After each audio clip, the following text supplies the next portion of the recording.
So, for example, to Eve, he offers a counterfeit of taking God's seat. So to Eve, he comes up to Eve.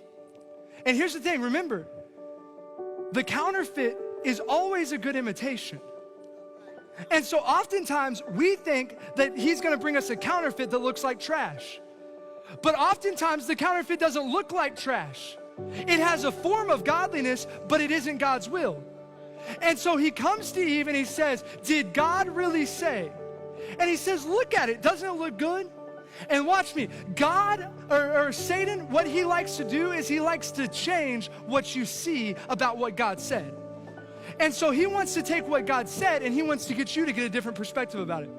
He wants you to think that obeying God is an obligation and a burden and not an opportunity and a blessing.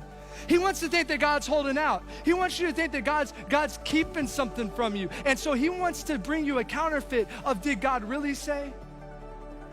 Can't you tell it's good? Why listen to God? And so what we do is we decide to worship what we think is good rather than worship what God said.